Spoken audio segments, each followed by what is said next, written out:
ஆனால் ஒரு 30-40 வருஷமா இந்த சினிமாவில் நடிச்சிட்டு இருந்த காலத்துலேருந்தே ஒரு அரசியல் தான் பண்ணிட்டு இருக்காரு. அந்த அரசியல் எந்த மாதிரியான அரசியல் அப்படின்னா, யார் கூட நம்மள இருந்தால் நமக்கு செட் ஆகும், யாரை வச்சு நம்ம என்ன பண்ண முடியும், யார் கூட நாம ஃப்ரேம் ஷேர் பண்ணால் நமக்கு ஒரு மைலேஜ் கிடைக்குங்கிறதுல ரொம்ப தெளிவாக இருக்காரு. இப்போ நிறைய பேர் வந்து சொல்லுவாங்க இந்த மாதிரி வந்து விஜயகாந்த் அவர்கள் தான் விஜயை வளர்த்து விட்டாரு, அந்த படம் அந்த செந்தூர பாண்டி படம் மட்டும் இல்லை அப்படின்னா வந்துட்டு விஜய் இல்லைன்னு. அது ரொம்ப உண்மையான ஒரு செய்தி தான்.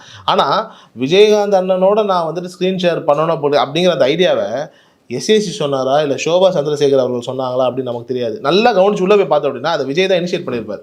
விஜய் தான் போய் அவங்க அப்பாட்ட சொல்லியிருப்பாரு, அப்பாப்பா அவரோட நான் நடித்தேன் அப்படின்னா என் கெரியர் வந்துட்டு பயங்கரமாக இருக்கும், ஸோ நீங்கள் பண்ணுங்க போது அவர் ஒன்றே சொல்லியிருப்பாருப்பா, நான் போய் கேட்க மாட்டேன். ஏன்னா எஸ்ஏசின்றது வந்துட்டு ஒரு ஒரு என்ன சொல்றது, ஒரு மரியாதைக்குரிய ஒரு இயக்குனர்.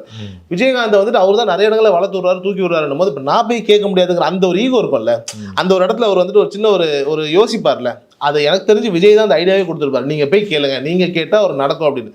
அப்பத்திலிருந்தே அவரு தன் வெற்றிக்காக தான் என்ன செய்யணுங்கிறதுல ரொம்ப கால்குலேட்டிவாக சரியாக இருந்திருக்காரு.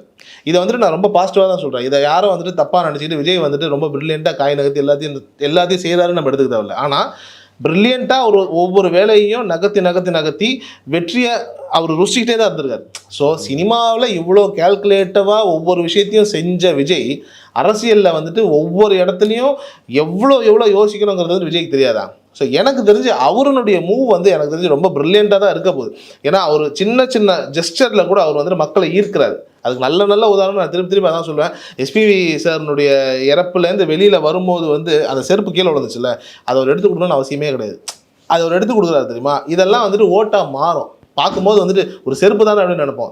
அப்படிலாம் கிடையாது. ஒரு செங்கலை வச்சு ஆட்சியை பிடிச்ச மாதிரி ஒரு செருப்பு வச்சு கூட ஆட்சியை பிடிக்கலாம்.